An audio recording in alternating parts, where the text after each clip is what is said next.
প্রিয় দর্শক, আশা করি সবাই ভালো আছেন। যারা ৫ ব্যাংকের আমানতকারী আছেন, তারা প্রত্যেকেই জানেন যে গতকালকে বিক্ষোভ হয়েছে।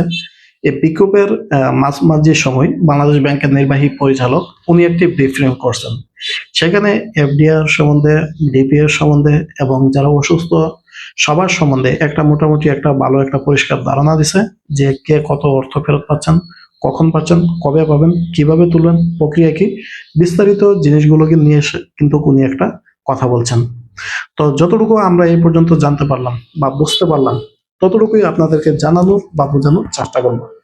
তো যারা এফডিআর করছেন বা ডিপিএস করছেন, করে হয়রানির মধ্যে আছেন, ভাঙাতে পারছেন না, অনেকে ভাঙিয়েছেন, অর্থ উঠাতে পারছেন না, আবার অনেকেই আছেন যাদের ম্যাচিউর হয়েছে, শুধুমাত্র লভ্যাংশ পাচ্ছেন, মূল যে বা ক্যাপিটাল সেটা কিন্তু পাচ্ছেন না।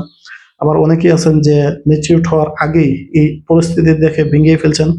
এই যে একটা বিশৃঙ্খলা লেগে আছে, সেটা সম্বন্ধে কি একটা স্পষ্ট ধারণা পেয়েছেন। তো যেটা বলা হয়েছে সেটা হলো, যাদের এখন পর্যন্ত ম্যাচিউর হয়নি তারা ভাঙাতে যাবেন না।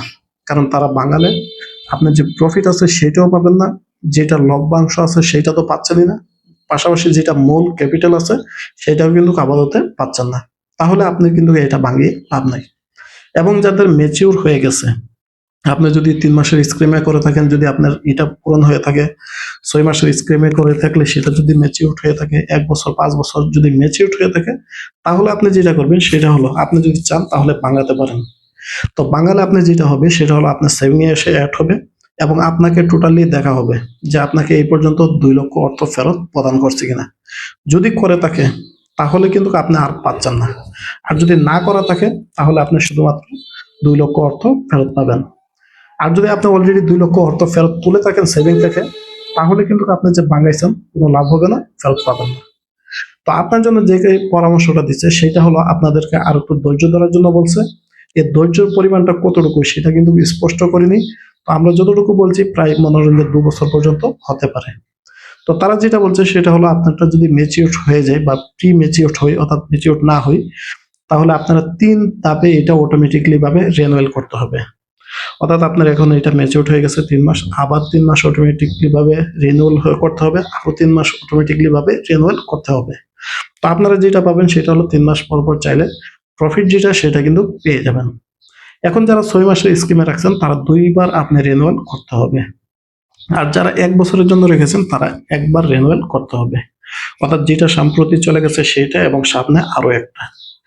তারপর কিন্তু আপনি এটা ভাঙিয়ে উঠানোর পরিকল্পনা করতে পারেন। আপাতত আপনারা এই বিষয়ে কোনো অর্থ পাচ্ছেন না, পাবেন না।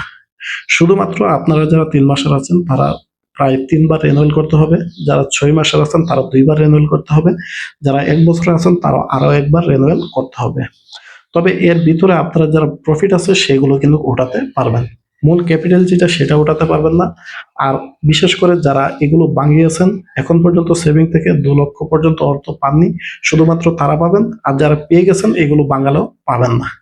মোটামুটি দাগে এইটুকুই বলা হয়েছে যারা এফডিআর বা ডিপিএস আছেন তাদের ক্ষেত্রে। এর বাইরে আর কোনো নতুন আপডেট নাই। তারা কিন্তু মোটামুটি এই বিষয়টাই পরিষ্কার করে দিয়েছে। তো এই বিষয়ে যদি আপনার আরো কোনো মতামত থাকে কমেন্টে শেয়ার করতে পারেন। ধন্যবাদ।